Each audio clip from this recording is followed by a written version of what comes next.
Bismillah, Assalamualaikum warahmatullahi wabarakatuh. Alhamdulillahirabbil alamin wassalatu wassalamu ala nabiyyina Muhammad wa ala alihi wa sahbihi ajma'in. Amma ba'd. Baik, gimana kabarnya teman-teman sekalian?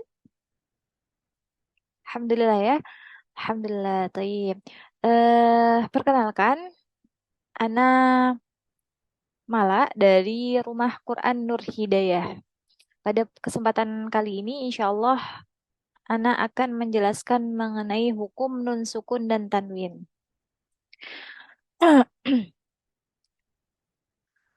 Sebelum kita mulai pembahasan pada pertemuan kita kali ini, kita buka pembelajaran kita dengan bacaan basmalah bersama-sama.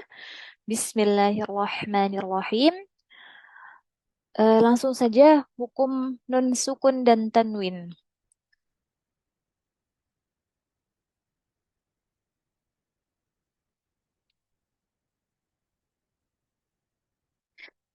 Nah, hukum bacaan nun sukun dan tanwin itu terbagi menjadi 4.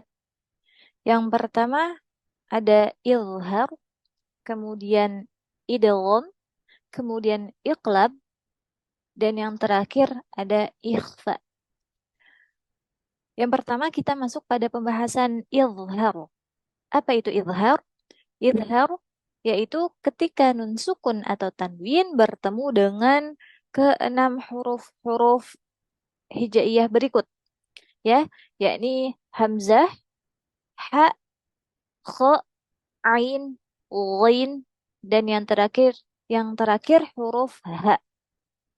Nah, untuk hukum nun sukun dan tanwin ini eh, dinamakan izhar. Jenis yang pertama izhar halqi. Karena nanti pada pembahasan hukum mim sukun akan kita temui izhar syafawi insyaallah. Baik. Eh dinamakan izhar halqi karena huruf-huruf yang masuk ke dalam em, jenis yang pertama, hukum yang pertama izhar ini adalah huruf-huruf halqi. Yakni huruf-huruf yang keluar daripada tenggorokan. Huruf yang keluar dari tenggorokan apa saja? Nah, nanti di murojaah kembali ya untuk makharijul hurufnya. Nah, untuk huruf-huruf yang keluar daripada tenggorokan ada 6 huruf yang terbagi menjadi 3 makhraj ya. Nah, ada hamzah dengan ha di tenggorokan bagian bawah atau dalam, ha dengan ain tenggorokan bagian tengah, dan yang terakhir bagian atas kha dengan ghain. Untuk hukum yang pertama, izhar halqi ini dibaca jelas atau terang, yakni nun sukunnya atau tanwinnya itu terbaca ya, terbaca jelas. Contohnya Rasulun amin. Nah, di sini ada lam berharokat dhammah tain bertemu dengan hamzah. Nah, ini yang dicetak berwarna hijau ya. Ini dibaca jelas Rasulun amin. Kemudian contoh yang berikutnya min hadid. Min hadid. Nah, ini nun sukun bertemu dengan huruf ha.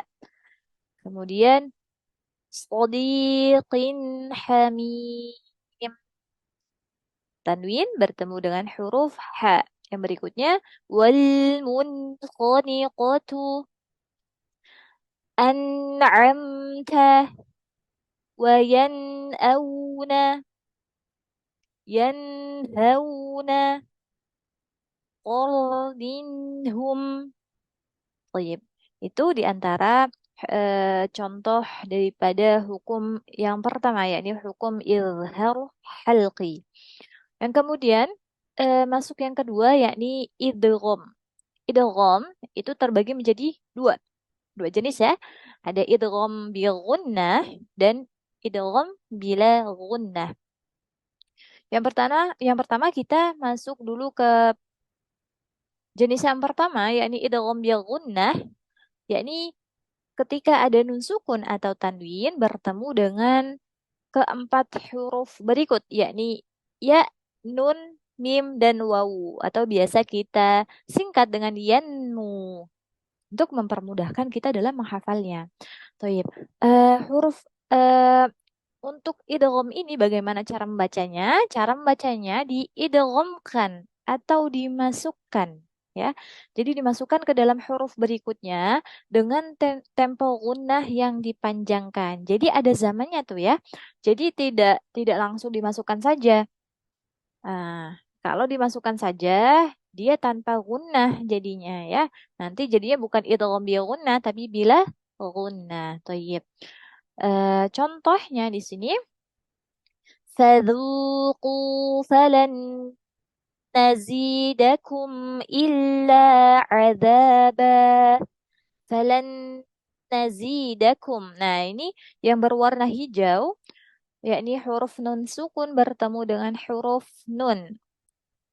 Nah, ini ditahan dulu, ya. Jadi ada temponya, ada zamannya, ada waktunya. Fadzuqu falan nazidakum illa azaba. Kemudian contoh yang kedua, tabbat yada abi lahabi wa tab. Lahabi wa tab. Nah, wala ana abidum ma abadtum abidum ma. Nah, jadi dipanjangkan dulu, ya. Taib. Kemudian yang berikutnya, afwan. Ini masih ada catatan penting nih, ya.